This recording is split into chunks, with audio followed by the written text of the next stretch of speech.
les femmes, on a envie de raconter des histoires. On voit arriver dans les équipes de cinéma des femmes qui se sont dit mais le son ça m'intéresse, il y a des cadreuses, il y a des directrices de photographie. Offrir au monde tous ces récits manquants, toutes ces femmes, toutes nos mères, toutes ces femmes noires qui n'ont pas eu la parole.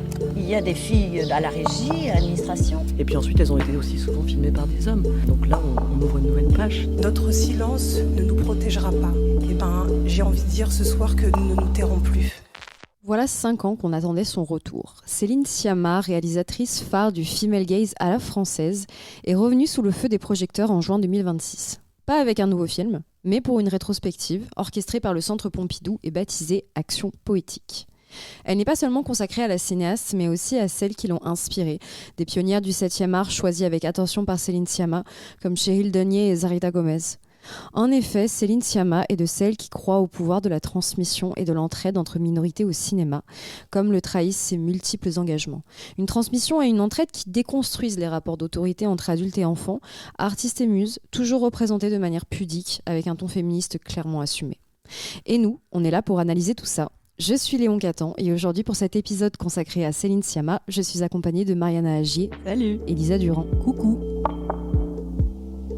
Les filles, j'aimerais bien d'abord commencer par vous poser une question. Comment est-ce que vous résumez le cinéma de Céline Sciamma ? Mariana, j'ai vu dans le conducteur que tu avais écrit, mais dans le bon sens du terme. Oui, effectivement, je trouve que pour moi, c'est vraiment le mot qui la caractérise. C'est-à-dire que ça paraît un peu évident de dire de films qui sont écrits, mais je trouve que pour le cas de Céline Sciamma, ça s'y applique particulièrement. Je dirais plus tard, c'est quelqu'un qui a vraiment été formé sur l'art du scénario. Et je dis écrit, parce qu'on sent qu'en fait, il y a énormément de travail fait en amont sur la réalisation de ces films, qu'elle accorde énormément d'importance à des dialogues très raffinés. Je dis dans le bon sens du terme aussi parce que pour moi, ce qui est fascinant dans le cinéma de Céline Sciamma, c'est qu'elle a vraiment posé des jalons de réflexion, d'innovation sur des nouvelles manières d'écrire, des nouvelles manières de raconter ces histoires. Donc je pense que c'est le mot qui résume ça, même si effectivement de prime abord ça peut paraître un peu bigarré. Et toi Lisa, tu as utilisé le qualificatif tendre. Oui, j'ai utilisé, j'aurais plutôt dit même la tendresse, parce que je trouve que le cinéma de Céline Sciamma, c'est vraiment un cinéma qui déborde de tendresse.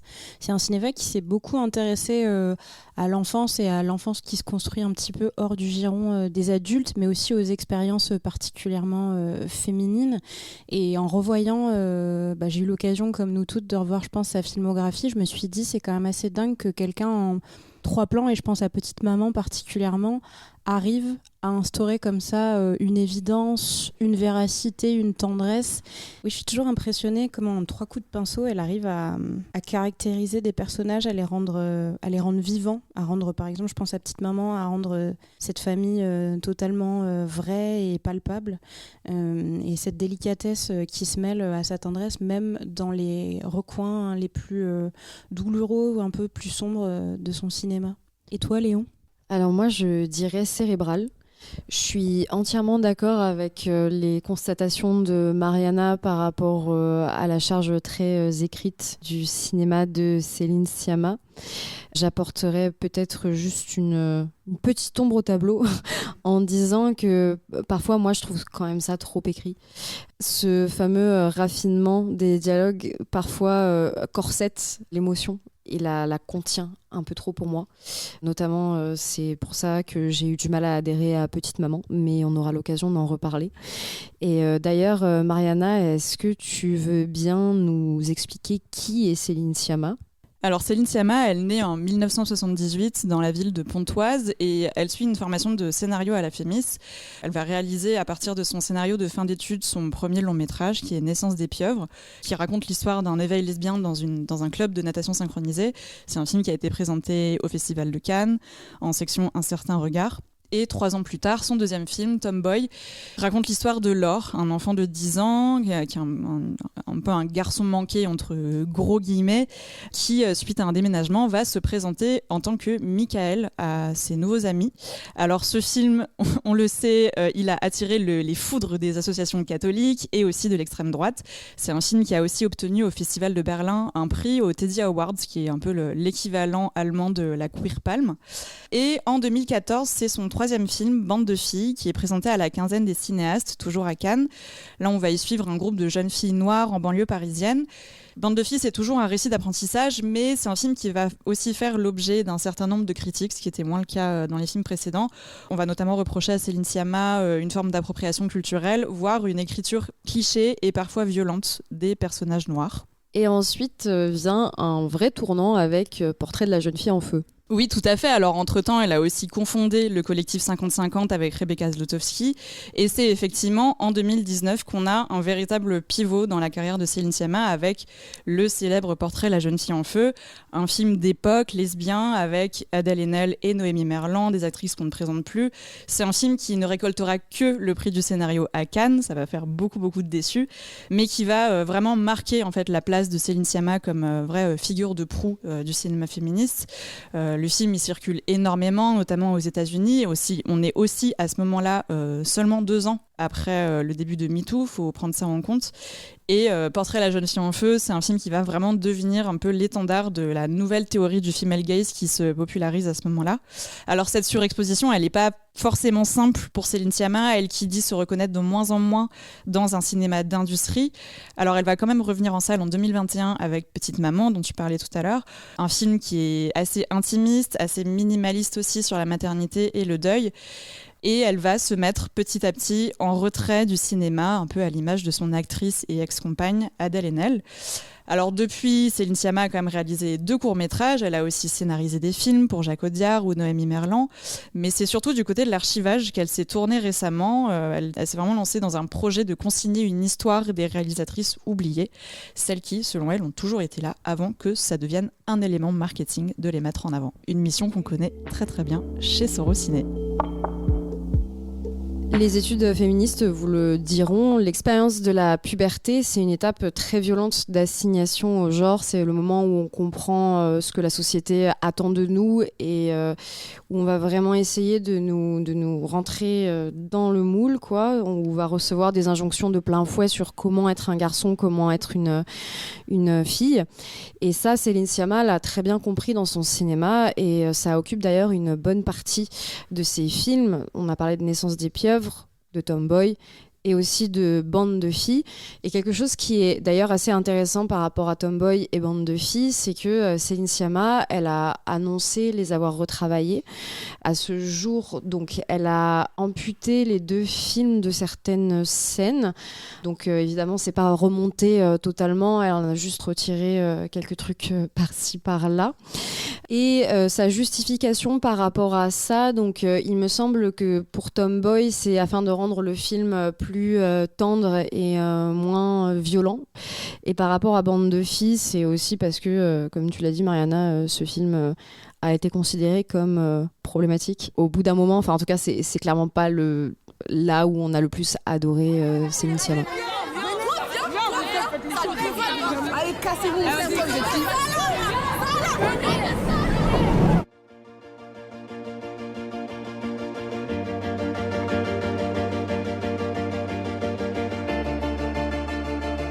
faut que tu fasses ce que tu veux. Dis-le. Je fais ce que je veux. Vic. Vic comme victoire.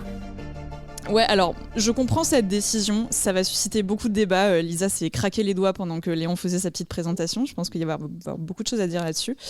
Personnellement, en fait, je suis partagée, comme d'habitude. Je fais la Suisse dans ce genre de débat. Je trouve déjà que ce qui est agréable, c'est qu'il y a une forme d'humilité de sa part dans ce projet, d'admettre qu'il y a des films sur lesquels elle a pu faire des erreurs, notamment Bande de filles. Enfin, je veux dire, d'accepter le fait que le regard qu'elle portait à ce moment-là était un regard trop décalé par rapport à son sujet, d'accepter aussi le fait que ces films parfois traversent mal le temps, c'est ce qu'elle reconnaît effectivement sur Bande de filles qui est un peu le cas le plus problématique. Pour Tomboy, je pense que c'est assez différent parce que y a aussi le fait que le film lui a beaucoup échappé entre guillemets dans le sens où en fait Tomboy c'est un film qui a très vite intégrer les dispositifs d'éducation aux images, les dispositifs collège et lycée au cinéma. Donc c'est un film qui a énormément circulé auprès de la jeunesse, qui sert de support pédagogique à énormément d'enseignants pour raconter justement toute la sociologie du genre.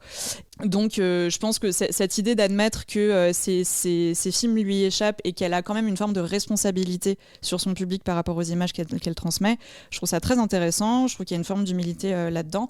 Après, là où je suis plus en désaccord, c'est plus d'un point de vue d'histoire du cinéma. C'est que pour ma part, je trouve que vraiment, il y a un peu cette idée d'historicité d'une œuvre, dans le sens où un film qui soit réussi ou qui soit raté, ça reste un témoignage de son temps, notamment sur ses mauvais aspects. Je trouve que admettre le fait que certains cinéastes, même très bons cinéastes, peuvent faire des mauvais films et peuvent se tromper, ça fait partie de leur identité de cinéaste, ça fait partie de leur évolution. Donc ça peut être intéressant quand on regarde ces films en parallèle par rapport à l'œuvre d'origine et à l'œuvre d'aujourd'hui, ce qu'elle a décidé de remonter en l'espace de 15 ans. Il y a à peu près 15 ans qui séparent ces deux œuvres et leur remontage. Pour Tomboy, ce qui s'est passé, effectivement, elle a beaucoup moins coupé. Elle a coupé 2 minutes du film. Bande de filles, elle en a coupé quasiment une demi-heure. Pour Tomboy, ce qu'elle a coupé, c'est davantage ce qui concerne les scènes de violence vis-à-vis du personnage de Laure/Michael. T'es nouveau? Ouais, on est arrivé hier. Tu veux pas me dire comment tu t'appelles? Michael, je m'appelle Michael. C'est Michael, le nouveau du bâtiment saut. Laure, sors du bain.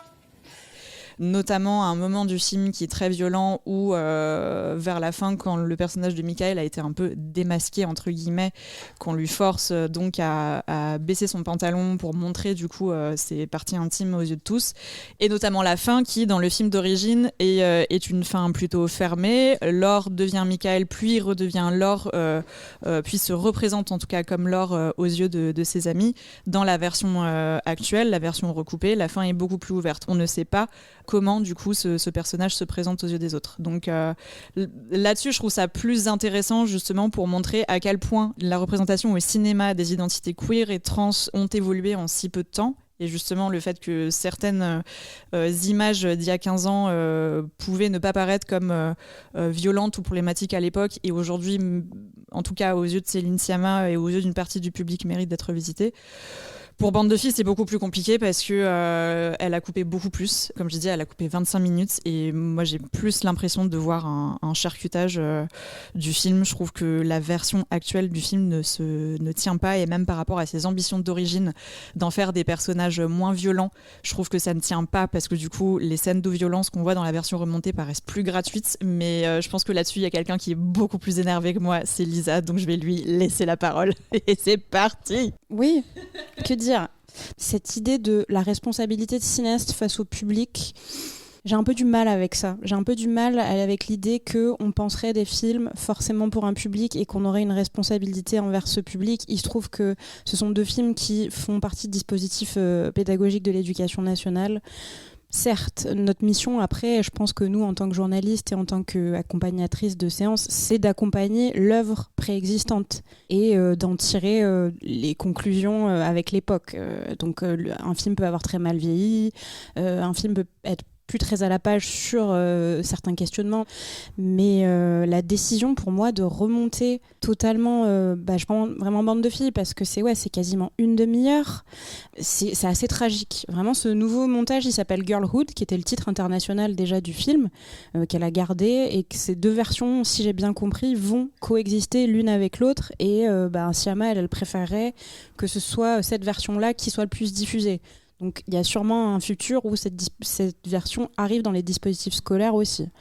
Moi, personnellement, je vais être assez forte là-dessus, mais je trouve que ce montage, il est assez lamentable et qu'il est vraiment contre-productif parce qu'en enlevant presque une demi-heure de son film, elle lui coupe totalement les ailes et elle coupe totalement ses propres ambitions de cinéma et son lyrisme. Par exemple, elle ampute sa première scène, qui était une scène de football américain, qui n'a pas grand-chose à voir avec le reste du film, mais qui permet quand même une liberté à ces personnages féminins. Déjà, c'est une équipe de football américain féminin, ce qui est assez rare. Et moi, je m'étais dit, une cinéaste qui se donne de l'ampleur, qui s'offre des moments un petit peu suspendus, qui sont des bulles un petit peu avec le reste de son film, qui est beaucoup plus dans quelque chose qui se voudrait d'un réalisme social. Du coup, ça fait que ce nouveau montage, c'est une œuvre qui est hyper ramassée. Et moi, je suis quand même pas hyper à l'aise avec le fait que elle fait ce montage avec une sorte de white guilt un peu, où elle le ferait un petit peu pour faire plaisir à ses détracteurs et à ses alliés politiques qui ont beaucoup reproché le fait qu'en tant que femme blanche, parce que c'est ça qui s'est posé comme question, il y a beaucoup de féministes, afroféministes qui sont arrivées, qui ont dit mais on pensait que Céline Sciamma était notre alliée, et même elle nous a déçus dans l'écriture de ses personnages féminins et de toute sa vision, en tout cas, de la banlieue. Ici, on est dans le 93, de cette banlieue-là, parce que Céline Sciamma, la banlieue, elle l'a toujours filmée. C'est quelqu'un qui a grandi dans le 95, qui a filmé la ville nouvelle, et très bien d'ailleurs. Dans Bande de filles, c'est un vrai sujet. Et là, elle se prend un peu les pieds dans le tapis, mais elle crée quelque chose. Et moi, revenir sur ça, c'est tellement un aveu de faiblesse, et je trouve presque ce montage, c'est de la malhonnêteté intellectuelle en fait. C'est aussi ce que tu disais, Mariana, c'est un film qui, je pense, est le reflet d'un système de financement et d'écriture du cinéma français dans lequel il est produit. Donc en faisant ce nouveau film, moi je trouve qu'elle se trahit totalement, et elle trahit surtout l'équilibre assez fragile de son propre cinéma, c'est-à-dire un cinéma avec beaucoup d'actrices non professionnelles. Et là, toutes les séquences qu'elle avait créées, toute la narration qui tenait sur vraiment pas grand-chose, qui avait vraiment cet équilibre assez casse-gueule, eh ben, elle le brise. Et donc, du coup, on voit que les défauts. On voit un petit peu que le jeu est pas toujours là où il faut. Et le fait de vouloir que presque son film soit un peu universel, moi, ça m'a vraiment, vraiment questionné, parce que je me suis dit, attendez, du coup, on fait du cinéma pour qu'on nous foute la paix et qu'on soit tous d'accord les uns avec les autres. Déjà, utiliser le terme d'universalisme, j'avoue que moi, ça m'a un peu irrité l'oreille. Mais moi, en tout cas, pour Bande de filles, je trouve que c'est un peu l'opinion publique qui a gagné, et que Céline Sciamma s'est un peu pliée à ce que voulait cette opinion, et je suis assez déçue, moi, j'avoue, par elle, parce que c'est un film que moi, depuis Day One, ça fait 12 ans qu'il est sorti, ce film, que je le défends, parce que je suis désolée, on a toujours, depuis que ce film est arrivé, on n'a pas offert un quatuor féminin dans le cinéma français d'actrices noires. Moi, je vois vraiment, ce film est sorti, j'étais étudiante, je vois l'affiche, je la voyais tous les jours dans le métro, et moi, voir ces 4 actrices noires, Khadija Touré, Assa Sylla, Marietou Touré et Lindsay Caramo, qui me regardaient les yeux dans les transports publics, c'est un truc qui a été hyper important en tant que jeune femme afro-descendante. Et là, je me suis arrêtée et je vous ai regardé. Vous étiez belle. Et je me suis dit que ce moment, il était parfait. Et que je n'oublierai jamais. Donc, en effet, le film a plein de défauts, et je suis assez d'accord avec toi, Marina, qui dit que, en le remontant, elle l'a rendu plus violent qu'il n'était. En gommant, en fait, tout ce qu'elle estimait être violent, je trouve aussi qu'elle l'a rendu plus violent, et qu'elle l'a rendu beaucoup plus petit et beaucoup moins ambitieux. En fait, j'ai presque l'impression qu'il y a une volonté de se défausser. Alors, est-ce que j'imagine qu'elle est de bonne foi, hein. Enfin, moi, je suis pas là pour faire un procès d'intention, mais effectivement, ça fait, quand on veut bien faire les choses en tant qu'artiste, il y a une notion importante de reconnaître ses erreurs et de pas essayer de les effacer. Et effectivement, je pense que si on commence à remonter les films dès qu'on considère qu'il y avait du contenu problématique dedans, on va dire, et moi je trouve que voilà, il y a des gros problèmes quand même avec Bande de filles, donc c'est pas pour nier les critiques qui ont été faites. Alors ok, si on remonte les films pour enlever tout ça, ça fait que les générations qui viendront après nous seront moins exposées à ce type de contenu, j'imagine. Mais en même temps, ça fait aussi qu'elles comprendront moins d'où on part. Et aussi, pourquoi est-ce que c'est important en fait de mener ce combat pour que les personnes qui sont directement concernées, même si voilà, le concernisme a ses limites, mais pour que les personnes directement concernées puissent aussi prendre la caméra et faire leur propre film, et qu'on ait aussi une vraie réflexion sur les représentations, l'économie du cinéma, etc. Et par rapport à l'universalisme, ça m'étonne pas trop qu'elle se soit réclamée de ça en quelque sorte. Le nouveau titre de Bande de filles justement va complètement dans ce sens en fait, parce que Bande de filles, ça renvoie à une bande de filles particulièrement, à un groupe, alors que là girlhood, donc c'est difficile à traduire en français, mais féminité, enfin le fait d'être une fille et de grandir, c'est beaucoup plus général, donc ça donne l'impression que là on fait un portrait vraiment des adolescentes dans leur totalité presque, même si encore une fois je pense que c'est involontaire. Sur le sujet aussi par rapport à Bande de filles, j'aimerais conseiller un article qui est super intéressant, un article qui avait été fait par Acrimed au moment de la sortie du film, donc ça remonte un peu mais vous devriez pouvoir le trouver, et qui traitait pour le coup de l'accueil presse du film mais aussi de tout ce qu'il y avait autour, c'est-à-dire la montée des marches des actrices, etc., où en fait les descriptions étaient juste terribles et super racistes et hyper fétichisante, et vraiment c'est intéressant de se pencher sur le langage qui était déployé à ce moment-là sur ces jeunes femmes, sur ce projet en fait, sur leur vie fantasmée, tout ça quoi. Pour en revenir un petit peu au film en lui-même et notamment ce qu'on en disait sur sa violence, et pour revenir aussi justement au sujet sur l'adolescence et les récits de coming of age qui sont pour une grande partie de la filmographie de Céline Sciamma un grand thème qu'elle aime explorer, justement cette version remontée, il y a quelque chose qui me chiffonne aussi et qui je pense te chiffonne aussi Lisa, sur ce rappel justement au fait de grandir dans un monde patriarcal, de l'adolescence comme rappel de l'assignation de genre.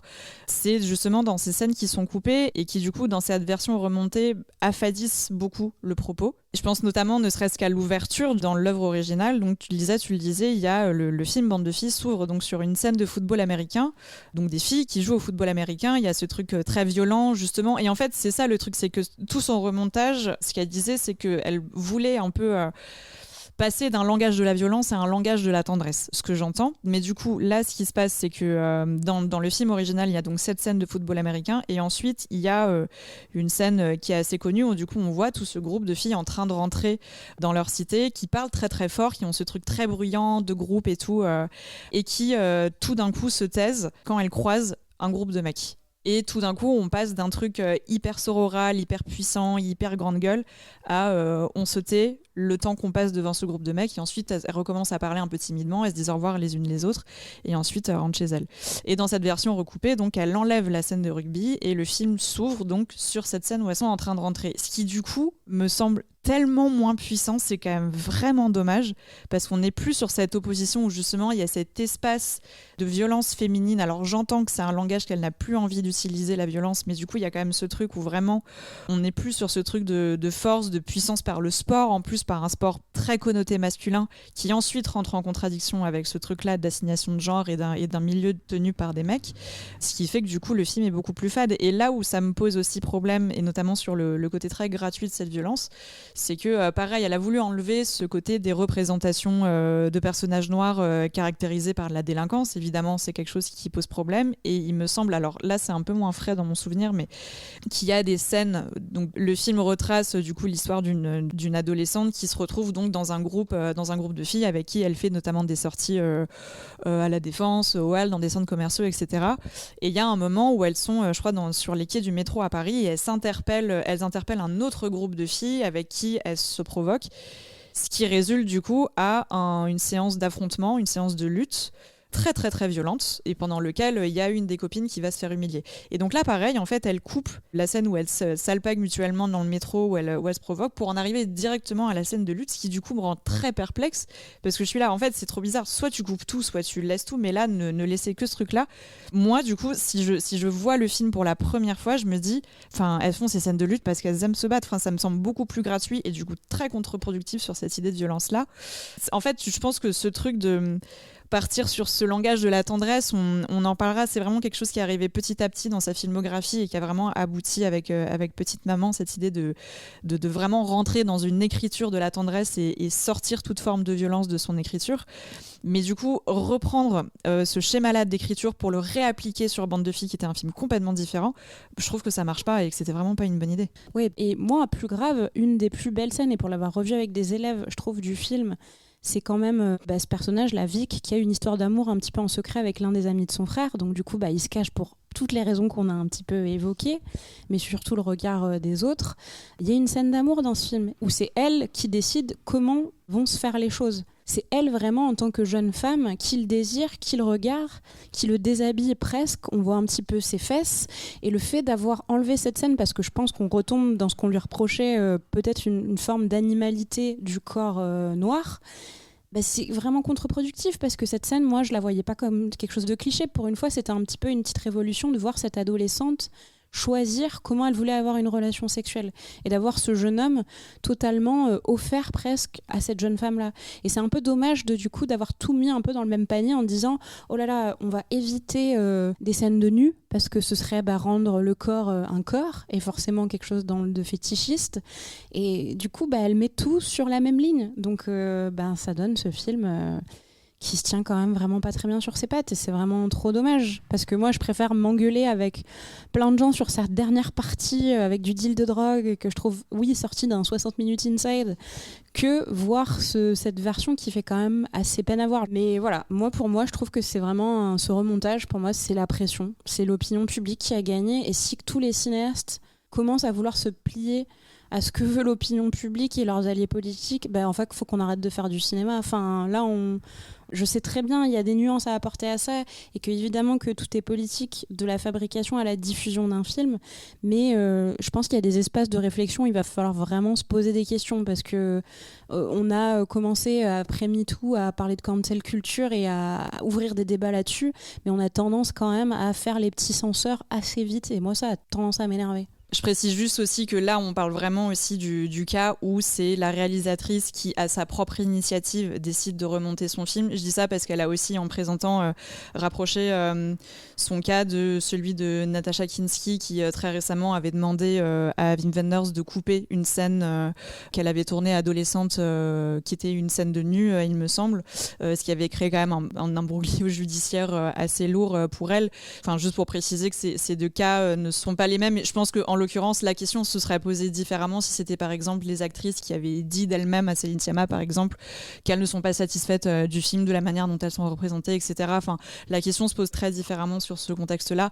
Là, en l'occurrence, on parle vraiment d'une réalisatrice qui, 15 ans plus tard, se dit en fait, mon film, finalement, j'en suis pas satisfaite pour tout un tas de raisons, je décide de le remonter. Donc, ça méritait quand même juste la petite précision. Léon ? Oui, je suis d'accord que Natasha Kinski et Céline Sciamma, dans cette démarche, ça n'a vraiment rien à voir.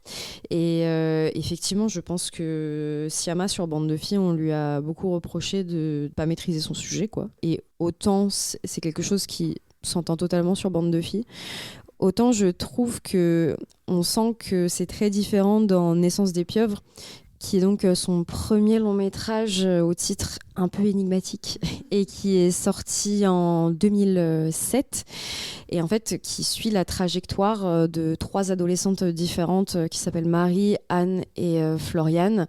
Elles ont 15 ans, c'est l'été. Et en fait, cet été va être le prétexte à l'exploration de leurs désirs et notamment aussi de la fascination de Marie pour Floriane. Donc Floriane qui est jouée par Adèle Haenel et Marie par Pauline Accard. Je t'ai vu l'autre jour au spectacle. C'était très beau. Ah ouais? Beau comment? Qu'est-ce que tu veux? Rentrer? Elle fait encore la pute, ta copine. C'est pas ma copine. J'ai pas couché avec lui. C'est pas mes affaires. J'ai jamais couché avec personne. Je te le jure, Marie. Je voudrais que ce soit toi, Marie. Que tu sois la première. On a couché ensemble. Je suis dans la merde. Moi aussi, tu sais, j'aime quelqu'un. C'est qui? Du coup, qu'est-ce que vous en avez pensé?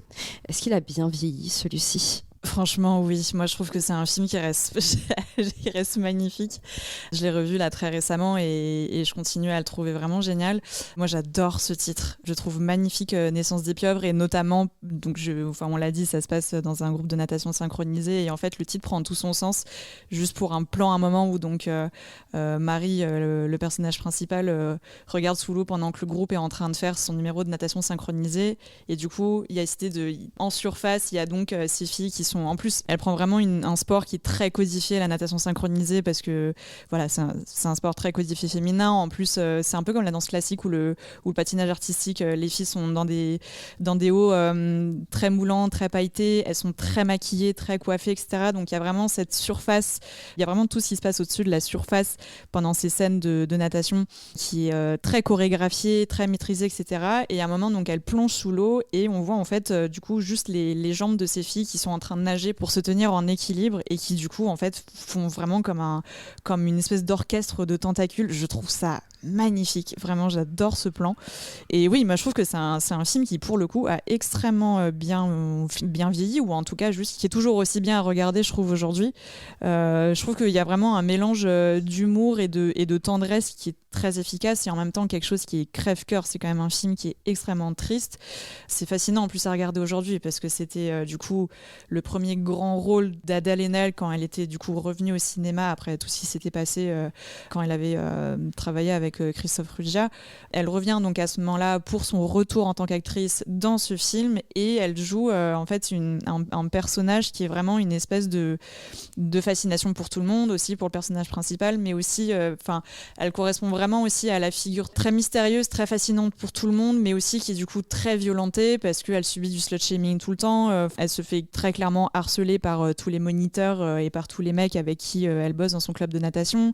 Donc tout le monde considère que c'est une traînée. Enfin, il y a vraiment un truc où du coup c'est vraiment une rumeur qui se répand.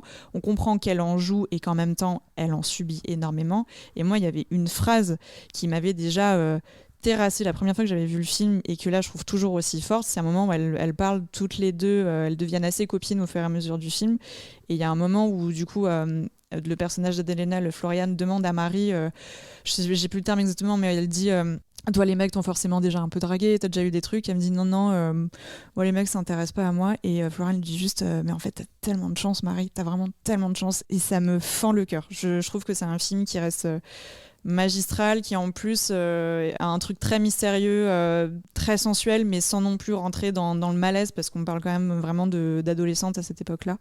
Donc non, moi je continue à trouver assez génial. Et en plus avec le meilleur caméo du monde. Enfin, quand on parle de caméos de réalisateurs qui font des caméos dans leurs films, Hitchcock peut aller se rhabiller, parce que Céline Sciamma qui joue une serveuse de McDo en disant que le Happy Meal c'est seulement pour les en dessous de 13 ans. Enfin, j'adore cette scène, je trouve ça génial. Moi je trouve que celle de Stéphanie Meyer dans Twilight, elles sont mieux, d'accord. Non, en vrai je suis d'accord. Je suis entièrement d'accord, c'est un très bon caméo. Ce que j'aime bien aussi, c'est ce rapport au corps, cette notion de saleté, de trucs qui collent à la peau. En fait, c'est un film super organique. Je trouve qu'il restitue très bien, à travers une approche vraiment sensorielle, ce que c'est d'être adolescente, et en tout cas quand tu es une personne affable aussi, d'avoir le corps qui évolue, etc. Le fait d'avoir ses règles, donc le fait de vraiment se sentir sale en fait. Et que ce soit renforcé par le regard masculin qui tout d'un coup t'est adressé.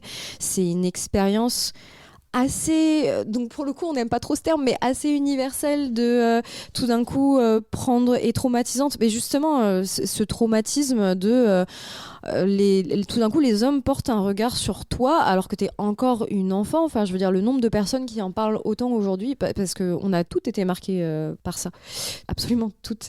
Et justement c'est montré, c'est à juste titre comme un fardeau dans le film pour certains personnages qui sont tout le temps sexualisés alors que c'est littéralement des enfants, comme Florian. Et du coup c'est vrai que la sexualité elle est représentée d'une manière très différente de ce qu'on peut voir dans beaucoup de teen movies, où finalement c'est pas tant une émancipation pour ces jeunes filles que quelque chose qu'elles subissent à ce stade, et aussi un passage obligé. Enfin, je veux dire, le moment où Florian elle perd sa virginité entre guillemets, c'est tout sauf une scène sexy.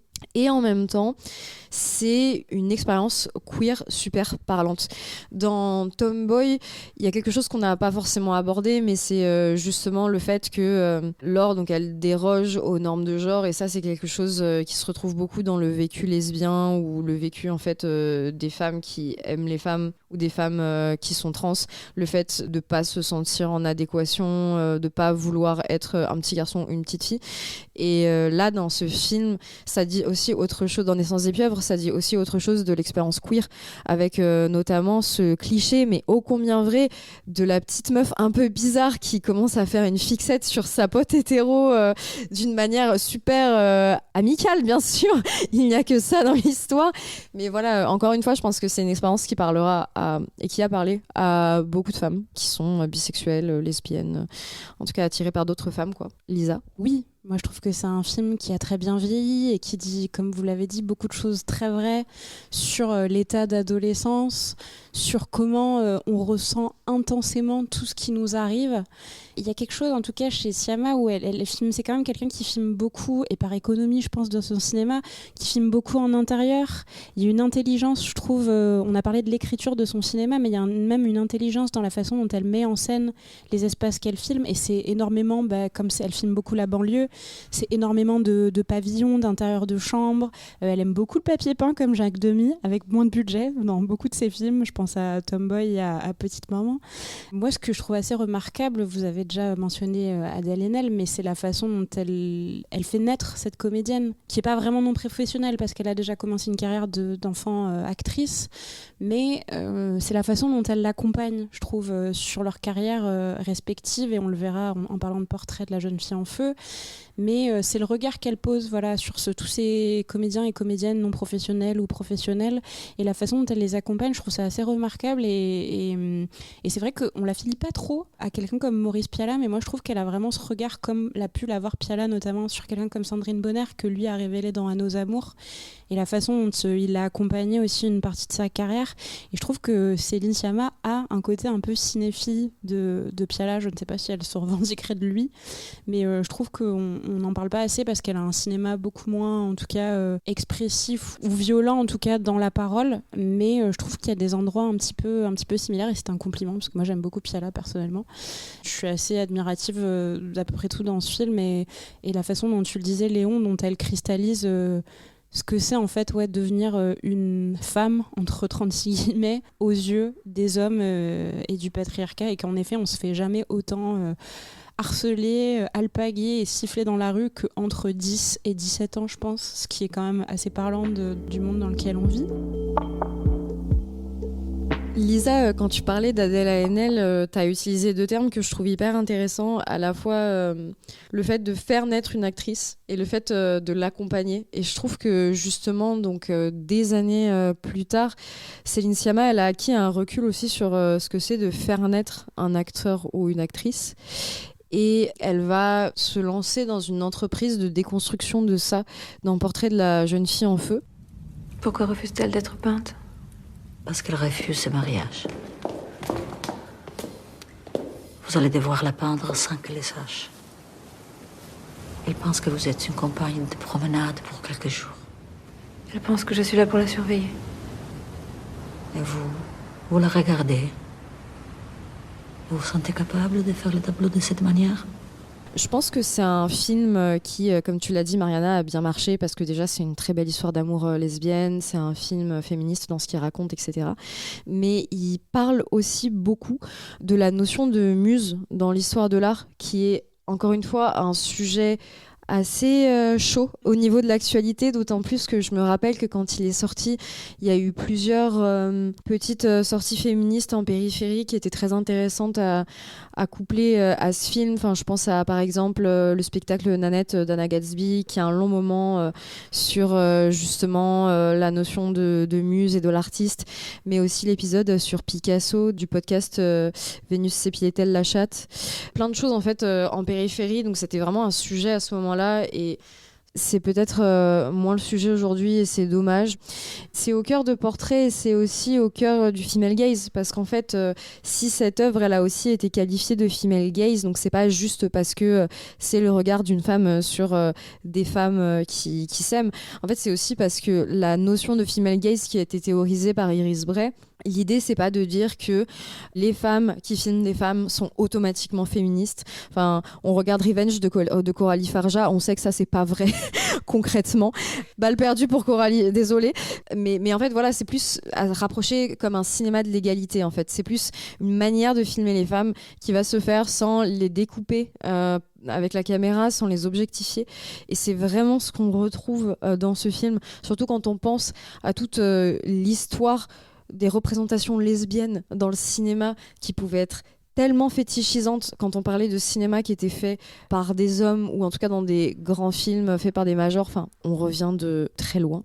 Et d'ailleurs, si le sujet vous intéresse, je rappelle qu'on avait fait un épisode du podcast qui s'appelle « Qu'est-ce que la critique féministe ?», où justement on consacrait une partie à ce film. Donc voilà, si vous voulez nous entendre déblatérer encore plus sur Portrait de la jeune fille, n'hésitez pas. Moi, je serais pas aussi radicale sur Coralie Ferja, mais c'est un autre sujet. Ou non, oui, c'est là où moi je disais aussi, c'est un peu ce que je disais au début sur le fait que le cinéma de Céline Sciamma est très écrit dans le bon sens du terme. En fait, je pensais principalement à Portrait de la jeune fille en feu, qui énormément de choses ont été dites, écrites, analysées dessus. Mais voilà, au niveau de l'écriture, pour moi, il y a vraiment eu un avant et un après radical de ce film. Évidemment, pour le contexte dans lequel il est sorti, c'est vrai, c'est déjà un peu ce qu'on disait pendant cet épisode sur la critique où on parlait de Portrait, mais c'est vrai que c'est aussi un film qui est vraiment arrivé un peu au bon moment, dans le sens où c'était un contexte hyper propice à ce genre de réflexion, ce genre d'analyse un peu de comment on déconstruit dans le cinéma la manière dont les films reflètent les violences qui sont justement au cœur de ce qui était en train de se passer pendant MeToo. Et ce qui est fascinant dans Portrait de la jeune fille en feu encore aujourd'hui, c'est vraiment cette manière de chercher. En fait, je trouve que c'est un film qui est très intéressant, même en tant que film, en tant que spectatrice du film, mais aussi en tant qu'objet de recherche, parce que vraiment on sent qu'il y avait de la part de Céline Sciamma une manière aussi de se dire comment est-ce que je peux éviter des poncifs et comment est-ce que je peux créer un nouveau langage cinématographique, un nouveau langage du désir lesbien aussi. Il y a eu beaucoup d'analyses faites sur la manière de filmer les scènes sensuelles, les scènes érotiques. Il y a beaucoup de critiques à l'époque et encore aujourd'hui, et notamment aussi du côté de Sorociné, ça arrive que ces critiques soient partagées sur le fait que Portrait de la jeune fille en feu est un film qui est assez froid, qui manque d'érotisme, qui est trop écrit pour que les désirs passent par les images. J'entends ces critiques, mais je pense que c'est aussi dû au fait qu'on est vraiment sur une recherche de comment filmer autrement que par des scènes de sexe classiques. Ces images, elles ont été énormément analysées sur le fait de filmer d'autres parties du corps que les zones sexuelles, que les zones érogènes, par exemple. Donc je trouve que là-dessus, rien que pour ça, c'est un film qui est vraiment fondamental sur ces questions de female gaze, même si c'est un terme un peu galvaudé aujourd'hui, mais même de lesbian gaze sur voilà, comment on sort d'une tradition, d'un mode de pensée hétérosexuel pour filmer autrement le désir des femmes et notamment le désir des femmes envers les femmes. Et effectivement, ce que tu disais sur la figure de la muse, moi c'est vraiment ce qui est au centre de ce qui fait de ce film un objet fondamental.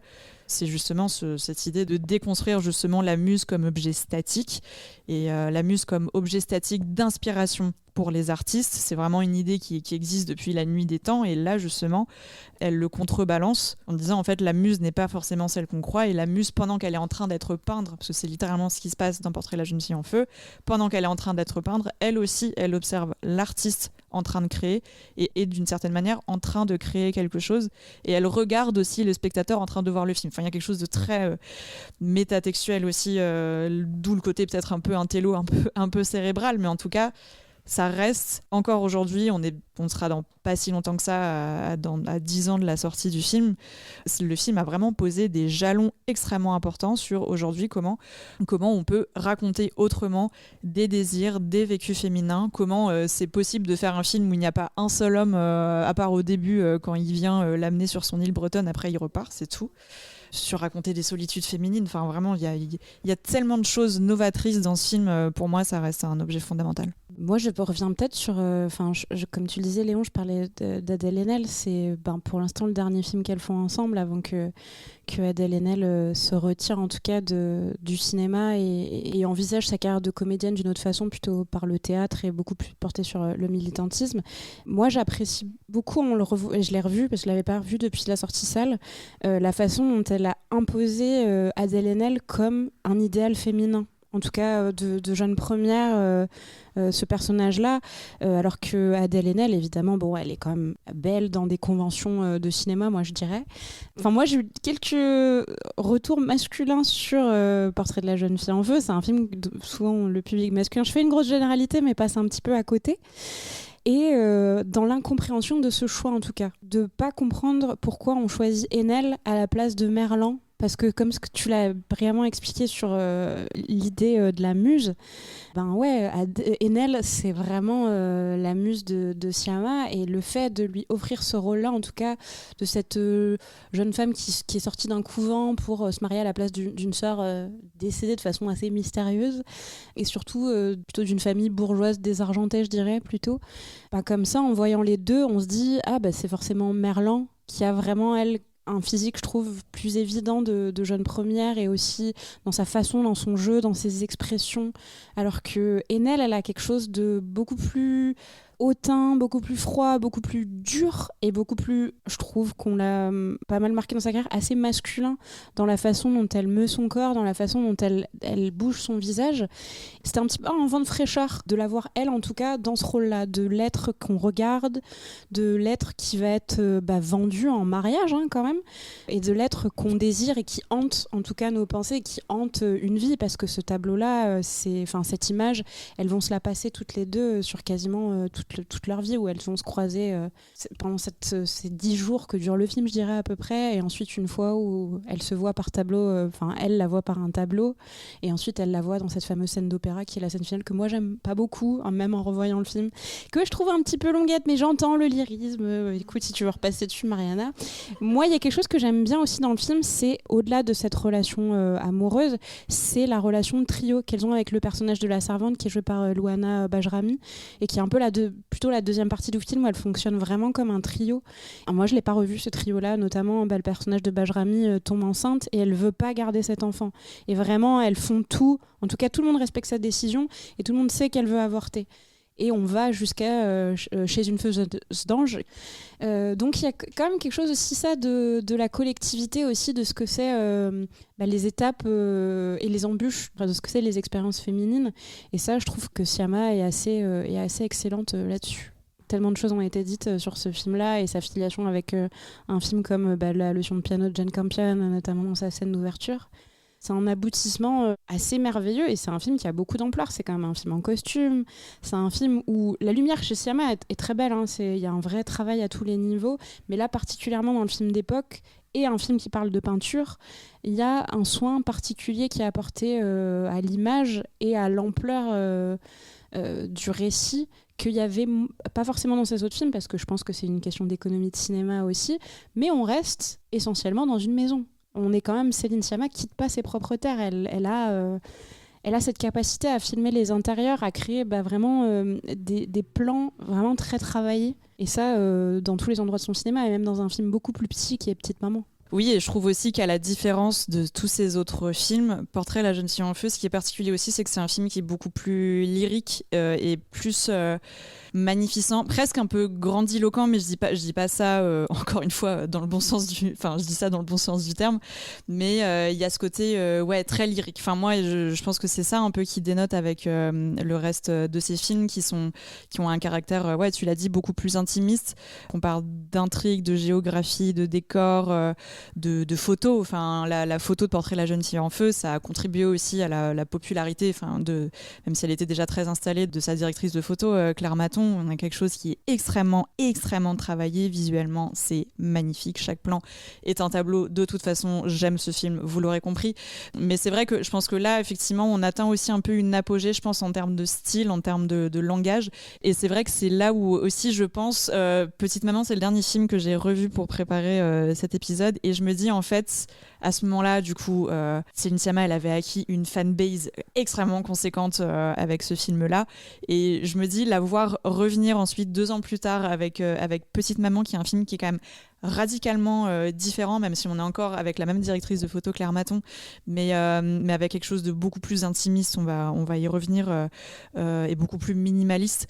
Je me dis que ça a dû quand même déconcerter pas mal de gens, parce que je pense qu'il y avait ce truc où elle savait qu'elle était attendue au tournant, et le fait qu'elle propose quelque chose d'aussi radicalement différent, en tout cas pour moi, faut oser, quoi. Ouais, ce film, il ouvre une brèche dans le carcan parfois étouffant des histoires d'amour, parce que c'est un film sur le désir, mais sur un désir qui n'est jamais violent, qui n'est jamais possessif, où en fait on va pas coller à la passion la souffrance. La souffrance dans le film, elle vient pas de leur passion qui justement est présentée comme quelque chose de très épanouissant, de très sain.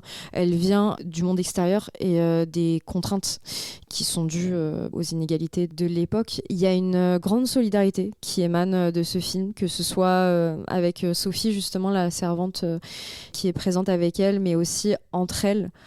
Elles savent toutes les deux comment ça va se finir, mais elles s'en veulent jamais. Et je trouve ça hyper beau. Enfin, il y a quelque chose de très égalitaire qui en dégage. Et justement, Petite Maman, c'est un film qui est différent. Et en même temps, il y a quand même ce geste égalitaire, solidaire. Et ça résonne beaucoup aujourd'hui avec, je trouve, le mouvement enfantiste, qui justement remet en question la place de l'enfant dans la société et montre que l'enfant, il est souvent assujetti par rapport aux adultes. On va jamais lui laisser l'opportunité de s'exprimer, on va toujours vouloir décider à sa place. Bon, des fois à raison, hein, je dis pas le contraire, mais voilà, il y a vraiment une position d'aliénation qui fait aussi que les enfants vont être plus vulnérables, par exemple au VSS, etc. Enfin, on l'a vu. Et justement, Petite Maman, ça offre un portrait différent de l'enfance et du rapport aussi à ses propres parents. On est arrivé.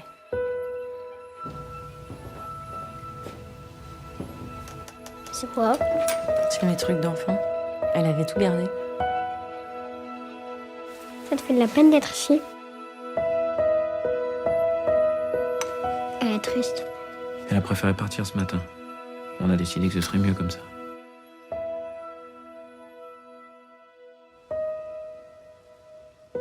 Tu viens m'aider?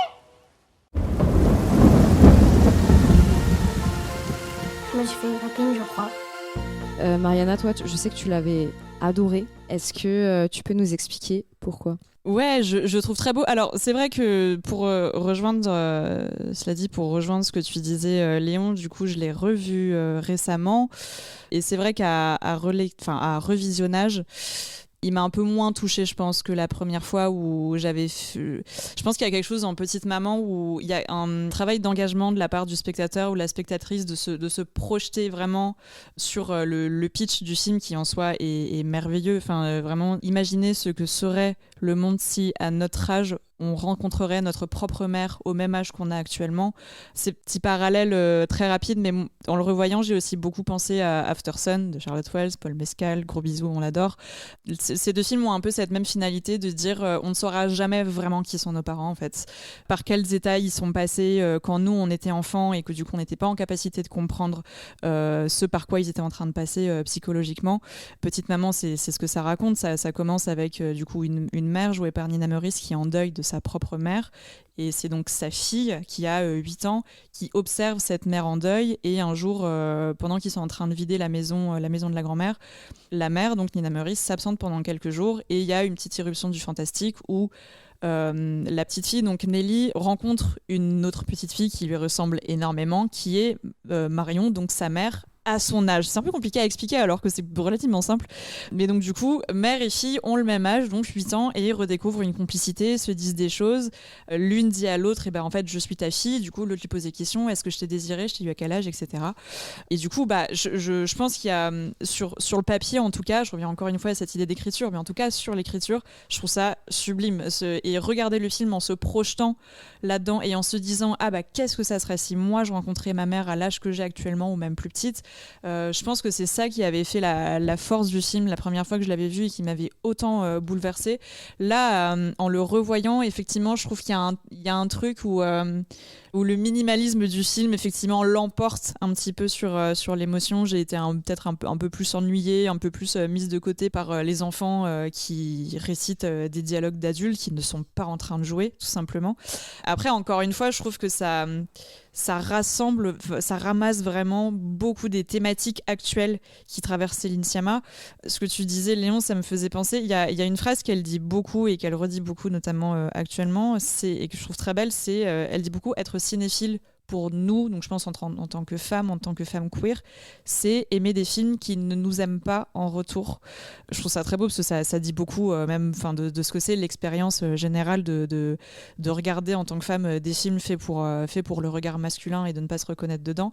Et je trouve que ça explique beaucoup aussi le cheminement progressif qu'elle a fait vers ce cinéma de la tendresse. Petite Maman, je trouve que c'est un peu l'apothéose de ça, même si le film n'est pas toujours très réussi. Mais je repensais, juste après la sortie du film, elle avait fait, si ça vous intéresse, une interview croisée avec Annie Ernaux pour un numéro de La Déferlante, où elle parlait justement de l'écriture du film et où elle disait j'ai vraiment essayé de partir du principe que Petite Maman est un film qui n'a pas de conflit. Et en fait, c'est très difficile pour un cinéaste ou pour une cinéaste d'écrire un film qui n'est pas jalonné par des conflits, parce qu'en fait toute la dramaturgie classique telle qu'on la connaît est vraiment mue par ça, et partir de ce principe-là pour écrire une nouvelle forme de récit, en fait c'est très difficile, et c'est vraiment ce qui guide Petite Maman, ce qui peut en faire du coup un film qui peut paraître assez ennuyeux. Je pense qu'il faut mettre des lunettes assez particulières pour le voir. C'est pas un film qui se regarde comme on regarde même Portrait de la jeune fille en feu ou Naissance des pieuvres par exemple, mais là-dessus je le trouve assez fascinant. Oui, moi c'est vrai que j'avais été assez surprise qu'elle revienne à ce geste-là qui faisait penser à plus le début de son cinéma. Je pense que comme beaucoup de spectateuristes, je m'attendais après Portrait à une expansion en tout cas de son cinéma vers quelque chose de plus, on va dire, ambitieux au niveau de la production, pas ambitieux dans le récit, ça c'est encore autre chose. Mais le fait de revenir avec ce geste tout petit, mais en même temps tellement précieux. Moi, l'ouverture de ce film, je me dis, ce que je disais en début d'épisode, en 2 séquences, je sais qui est cette famille entière, je sais qui sont ces gens, je connais cette maison. Moi, je trouve que c'est vraiment une cinéaste de la géographie, qu'elle soit vraiment de la géographie d'un lieu. Donc je parlais de la banlieue, là elle filme beaucoup à Cergy où on voit l'Axe Majeur, j'ai oublié le nom de l'architecte qui a conçu l'Axe Majeur, mais c'est cette espèce de sculpture en pyramide où elles vont faire du canoë. Il y a la géographie du tournage, donc c'est-à-dire les pièces de la maison où je trouve qu'elle exploite brillamment à chaque fois les lieux qu'elle trouve, et elle sait créer des plans assez magnifiques dans des espaces vraiment rikiki. Je pense que de toute façon l'équipe de tournage devait être très minimale sur ce tournage, mais je les imagine tous se serrer derrière les comédiennes. Il y a une géographie aussi, du récit, des sentiments. Il y a un truc permissif de l'enfance qu'il y a dans Tomboy aussi, qui moi quand même je trouve, en tout cas moi ça reste mon film préféré en les ayant tous revus, où elle accède à vraiment, elle touche des doigts quelque chose qui est assez magique avec la performance en tout cas non professionnelle de ses enfants et la façon dont elle les fait travailler. Dans Petite Maman, j'entends que c'est quelque chose de peut-être un peu plus travaillé, parce que clairement, c'est des enfants à qui elle fait accéder à presque à de la mise en scène de théâtre, parce que vraiment les 2 petites filles là qui sont jouées par des jumelles d'ailleurs, elles jouent. Mais moi je peux y croire assez, parce qu'il y en a une qui est censée être la mère, qui a peut-être grandi dans les années 80, avec une façon de parler qui est assez particulière. Je peux peut-être y croire. Tout est assez. Moi je me laisse assez charmer par le procédé, même si en effet il y a aucune gamine qui dit cette phrase assez belle. C'est la musique du futur, fais-moi entendre. Et elle lui met un Walkman sur les oreilles. Mais moi, je suis assez charmée par cette réintronisation dans l'enfance, parce qu'elle avait quand même fait une trilogie de l'enfance-adolescence, et elle y revient, quoi. Il y a quand même un truc... quand elle avait commencé, il y avait peut-être une permissivité, un côté permissif à se coller à une figure d'enfant, parce que ça permettait d'éviter des problématiques d'un monde d'adultes. Et en effet, on l'a pas beaucoup dit, mais les adultes sont assez absents du cinéma de Céline Sciamma pour des raisons que je trouve évidentes.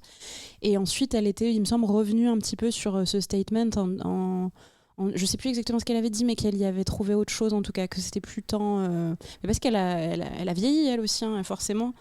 Mais ouais, Petite Maman s'inscrit dans cette démarche, et en fait, juste après ça, elle rétrécit encore plus la démarche, tout ce qu'elle dit maintenant, qu'elle a une pratique en soliste du cinéma. On l'a vu, on n'a pas pu voir Tutti Frutti qui était présenté en avant-première, et on a vu son autre court-métrage, This is How a Child Become a Poet, et c'est vraiment une autre façon, en tout cas, de faire de l'image animée. Et d'ailleurs, sur l'enfance, il y a quelque chose qu'on n'a pas abordé, mais Céline Sciamma, elle a aussi écrit le scénario d'un film d'animation qui s'appelle Ma vie de courgette et qui a été réalisé par Claude Barras. Alors certes, c'est adapté de l'autobiographie de Gilles Paris, mais en même temps, elle a vraiment ajouté quelque chose en plus. C'est sur un enfant qui perd sa mère alcoolique et qui se retrouve dans un orphelinat avec d'autres enfants qui ont des enfances traumatiques. Et justement, on sent bien dans ce film que l'enfance n'est pas nécessairement un lieu d'insouciance, en fait. C'est aussi un lieu où on va ressentir toutes sortes de violences. On peut totalement traverser toutes sortes de violences. Mais il y a aussi quelque chose qui peut nous préserver un peu, qui est genre l'amitié et la bienveillance qu'on peut avoir. Et c'est deux choses qui sont très présentes dans ce film et que je trouve très touchantes. Et qui, pour moi, incarne une pierre à l'édifice de comment est-ce que Céline Sciamma voit l'enfance et comment est-ce qu'elle la raconte dans son cinéma. Oui, puis je voulais revenir aussi, tu le disais Lisa, les personnages d'adultes sont assez peu présents dans le cinéma de Céline Sciamma, en tout cas pour ce qui a trait aux enfants. Enfin, du coup, on met un peu de côté Portrait de la jeune fille en feu. C'est aussi à ce niveau-là, c'est vrai que c'est particulièrement présent dans Petite Maman, parce que les parents ne sont pas là, la mère disparaît pendant quelques jours et le père, il sait pas écouter, comme c'est littéralement ce que lui dit sa fille. C'est pour ça aussi, j'avais trouvé ça assez marrant que Petite Maman soit... Il y a beaucoup de comparaisons qui sont sorties entre Petite Maman et le cinéma de Miyazaki là-dessus, pour ce qui a trait à la représentation de l'enfance, mais aussi vraiment à cette idée de récit d'apprentissage d'enfants qui se construisent vraiment dans l'absence des parents. Mais moi, un autre film aussi sur lequel je voulais revenir en parlant de ce rapport-là mère-fille, c'est Tomboy, parce que quelque chose que j'avais oublié en revoyant le film, c'est à quel point la réaction de la mère est atrocement violente, et justement un peu la seule vraie irruption des parents dans Tomboy, c'est vers la fin. Donc c'est un moment où du coup la mère qui est enceinte découvre que donc Laure se présente comme Michael auprès de ses enfants, ce qui à un moment du coup va twister, parce qu'il y a une bagarre entre Laure le Michael plutôt, et du coup un autre petit garçon. Donc la mère de cet enfant va se plaindre à la mère de Michael, et du coup elle apprend à ce moment-là qu'en fait sa fille se présente comme garçon, et du coup il y a quelque chose d'une atrocité, d'une violence vraiment extrêmement forte, où du coup elle prend Michael par la main en lui disant en fait elle le force à mettre une robe, et elle lui fait faire la tournée de tous les enfants en disant on va les voir et on va leur dire la vérité, et même quand les enfants sont pas là, elle s'installe chez les parents et dit on va attendre que l'enfant revienne parce qu'il faut qu'il sache la vérité. Et ça m'a vraiment frappé ce moment-là, et je me suis demandé si à le refaire aujourd'hui, et je pense que la réponse serait non, mais je me suis demandé si à le refaire aujourd'hui, ce film, elle réintégrerait cette même scène-là, parce que, pour moi en tout cas, elle mentionnait justement sur ce remontage de Tomboy. Alors je pense que là, elle n'a pas pu le couper parce que la fin est telle qu'elle est, elle peut pas le changer, elle peut pas retourner ces scènes. Mais justement sur l'idée de ce qu'elle regrette un peu dans Tomboy, c'est le fait qu'il y ait autant de... Elle dit en tout cas qu'il y a déjà suffisamment de violence symbolique, de violence de la pression sociale sur le genre qui existe dans le film, pour qu'en plus on en rajoute sur ces scènes hyper violentes où on la force à se déshabiller devant tout le monde, par exemple, ce genre de choses. Et que justement pour les personnes queer ou les personnes trans qui se sont beaucoup reconnues dans le film, elle a beaucoup remonté ce film en pensant à ces personnes-là, par exemple, en disant j'aimerais bien faire en sorte que le film ne véhicule pas encore des traumas. Donc je me suis demandé si cette scène-là serait toujours intégrée, par exemple. Mais justement, quand on parle de l'absence des parents dans ces films-là, et le fait que ces récits d'apprentissage d'enfants se construisent dans l'absence des parents, moi j'ai été très très marquée par cette scène-là. Ouais, mais on revient à ce que tu disais quand tu citais Sciamma, qui dit oui, en tant que cinéphile, quote unquote, femme, on a appris à aimer des films qui ne nous aimaient pas. Je pense que oui, en tant que spectatrice, on a aussi appris à se construire avec, en effet, des représentations qui ne nous aimaient pas aussi. Tout, moi, ne m'a pas traumatisée. Et je trouve qu'en effet, il y aurait peut-être des choses à repenser dans cette séquence avec la robe. Mais moi, je ne suis pas pour qu'on arrondisse les angles, surtout. Évidemment, la scène où Laure / Michael subit la pression des enfants et le leadership de certains enfants est humilié publiquement et déshabillé. Évidemment, moi, je n'ai pas très envie de voir ça, et je ne souhaite à personne de le vivre. Mais je ne crois pas à cette idée d'aseptiser un petit peu tous les récits. Je pense qu'on est quand même des êtres dotés d'un champ émotionnel assez suffisant, et que si on est accompagné, on peut faire beaucoup de choses. Ouais, et d'ailleurs, on est vraiment à des années-lumière d'un film comme Boys Don't Cry avec Hilary Swank qui joue un homme trans et qui justement va être, bon là c'est 10 fois plus violent en même temps. C'est un jeune homme et c'est basé aussi sur un fait divers, donc évidemment je vous laisse deviner ce qui se passe. Où là vraiment c'est du torture porn. Et d'ailleurs je pense que je dissuade n'importe qui, enfin tout le monde de regarder ce film en fait. Enfin regardez-le si vous voulez, mais c'est hyper violent. Ouais, c'est pareil que toi, Lisa. Je pense que des fois, on a un peu tendance à sortir la carte du torture porn très vite, à considérer que représenter des choses qui sont dures, et c'est pas cool, entre guillemets, parce qu'on en prend suffisamment dans la gueule au quotidien. Mais en même temps, est-ce que le cinéma doit juste être un espace d'évasion ? Je suis pas sûre. Je pense aussi qu'il y a des gens qui ont besoin de voir ce genre d'image parce que c'est aussi une transposition de ce qu'ils traversent et que en plus quand c'est fait par des personnes qui savent ce qu'elles font, c'est très bien. Le problème, j'ai envie de dire, c'est qu'il n'y a pas assez de récits et que quand justement on est une personne trans, on est une personne non binaire, on a peut-être envie de voir des films comme Tomboy, mais on n'a pas envie de voir que Tomboy. On a envie de voir des films qui vont effectivement miroiter notre vécu, avec lesquels on peut s'identifier, à se dire « Ok, je suis pas toute seule à galérer comme as ». Mais en même temps, ouais, on a peut-être aussi envie d'avoir des films beaucoup plus doux. Donc en fait je comprends les deux postures. Moi je pense que la solution c'est plutôt une pluralité de récits que en prendre un qui existe déjà et le couper. Oui, et là-dessus je reviendrai sur Bande de filles en tant que jeune femme métisse afrodescendante. Évidemment que j'ai envie de voir mieux, évidemment, mais il y a des endroits que touche ce film qui n'avaient jamais été touchés avant. Donc comme tu le dis Léo, moi je suis pour là on a les œuvres qu'on a et puis maintenant c'est aux cinéastes et aux créateuristes et aux scénaristes d'étendre là-dessus et de créer différemment si on leur permet de le faire. Parce que, évidemment, tu parlais du cinéma pas seulement en tant que lieu d'évasion, mais c'est un lieu de pensée politique aussi, le cinéma. C'est un lieu de pensée évidemment esthétique, mais aussi très politique. Et quand on voit ce qui s'agite, vous en aviez parlé sur votre bilan du Festival de Cannes, en ce moment dans l'industrie du cinéma, mais particulièrement dans l'industrie de notre cinéma français, c'est à un an des élections présidentielles, c'est des espaces en tout cas à penser politiquement. Dans cette rétrospective, elle a invité les récits et les films de cinéastes qui ont changé un petit peu la donne. Elle fêtait, je crois que c'était les 30 ans de The Watermelon Woman de Cheryl Dunier en sa présence, qui est un peu un film exceptionnel que je vous enjoins à découvrir d'une cinéaste afro-américaine.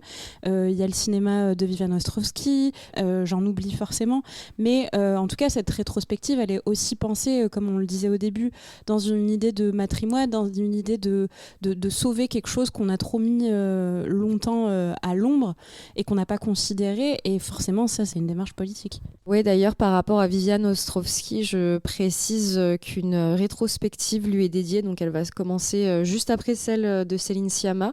La rétrospective s'appelle Je ne fais que passer, elle se déroule du 17 au 30 juin principalement au MK2 Bibliothèque, donc à Paris, et Sorociné est partenaire, donc je vous enjoins à découvrir le travail de cette réalisatrice et aussi à voir un peu notre contenu sur les réseaux sociaux, puisqu'on va essayer de vous expliquer qui elle est et pourquoi son cinéma est important. D'ailleurs, c'est très bien en fait qu'on cite autant de noms de réalisatrices qui sont moins connues dans ce podcast, et merci à vous Mariana et Elisa de l'avoir fait, parce que je pense que la solution ce serait pas de glorifier Céline Sciamma comme si c'était elle qui avait inventé cette notion de female gaze avec Portrait de la jeune fille, parce que voilà, comme je l'avais dit en introduction, quelque chose qui est cher à Céline Sciamma, c'est de montrer qu'on se place toujours dans l'héritage de cinéastes, et que des cinéastes femmes qui ont fait tout ça déjà, elles ont existé, et du coup on encourage tout le monde à se pencher sur le matrimoine qui est mine de rien riche et fourni. Mariana et Elisa, merci beaucoup d'avoir participé à cet épisode sur Céline Sciamma. Merci. Et merci à vous, chers auditeurs, d'être restés jusqu'au bout. On espère que l'épisode vous a plu. N'hésitez pas à nous mettre des petites étoiles sur toutes les plateformes d'écoute. Et n'hésitez pas à donner votre opinion en commentaire. On les lira toujours.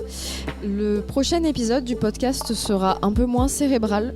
Vous pourrez le constater puisque nous parlerons du deuxième Twilight. Quoique, il y a peut-être des choses d'intéressantes qui seront dites. Oui, donc Twilight Tentation. Et on a trop hâte. Voilà, stay tuned. À plus.